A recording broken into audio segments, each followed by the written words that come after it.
Thanks, Ed. I'm enjoying this new segment that we've got called Under Pressure. Yeah, I like it too. And we have a bit of fun with it. But today we've got a very serious subject, Nicola, because during the week we've seen a young man who has been set free.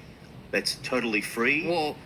Walked, no prison at all, after being found guilty of assaulting two paramedics who were assisting him after he broke into a home under the influence of a cocktail of self-administered drugs. That's gratitude for you, isn't it? He's got the needle in the arm, he's been swallowing pills, and then he acts out of control. And do you know what he's done?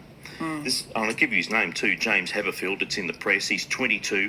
He assaulted two female paramedics, including putting one of the poor ladies in a headlock and punching her in the face, and he's walked free.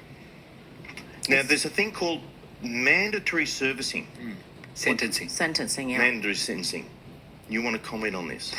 Well, I'm rolled about this. I was gobsmacked when I saw that on the news, like the rest of Victoria, I reckon. No one could believe it. No. And running parallel to that story was the story of the Iraqi immigrant who wandered off with a little 3-year-old girl because he was a security guard, grabbed her and assaulted her. Now, there's video evidence of that, right? Yep. So this guy's not only going down for 4 or 5 years, after that, he's being deported. Now, rightly so, obviously hideous, heinous crime. But I believe if there was video evidence of those girls getting assaulted by the drug addict, I don't think he'd have walked out of court, and I don't think that's fair. And he would have got more than 6 months. Yeah, and what's the point of having something called a mandatory sentence if it's not mandatory? I think getting someone in a headlock and punching them in the face is pretty much assault, don't you? Well, that's right, and it's our emergency services workers, and that's the people that are planned to protect with mandatory. Well, she hasn't been able to go back to work, so the career path that she was on has now gone awry, and she's not bludging. I saw her on the news conference; she could barely get her work. She could barely speak. She's a young girl herself. You just don't expect that. Now, they're not prison officers, right?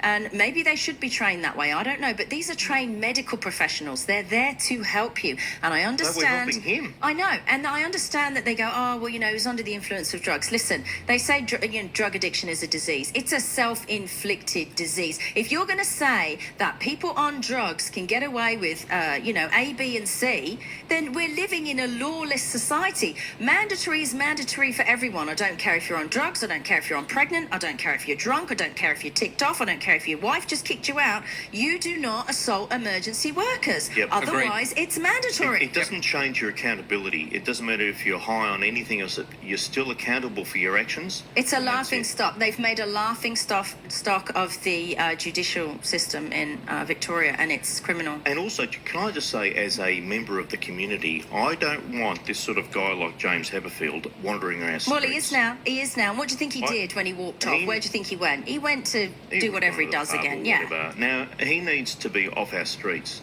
We need to protect the community from this. Yeah, but it's not just one person. This is symptomatic now. This is a symptomatic attitude to people who take drugs. We open safe injecting rooms for them, even next to primary schools in Richmond. What we're doing is we're assisting drug addicts, and we're not helping people who are trying to do their job. A job like that, where you're helping someone's health, absolutely disgusted. Can I just send a message to the judge? If it was your daughter who was the paramedic who was having her face beaten up by this drug-infested guy, you would have put down a different sentence, and so you need to look after the whole community. But there are so many scenarios, Pete. Had they been near the ambulance and the person in the back was having a heart attack and they were charged with saving their life, and then someone attacked the AMBOs, and because of that, someone's loving husband, father, son died in the back of that ambulance because they're busy getting beaten up out the back, how would you feel then? Or how would they have felt if it was a judge that got smacked in the face by a drug addict? Very differently, I fear.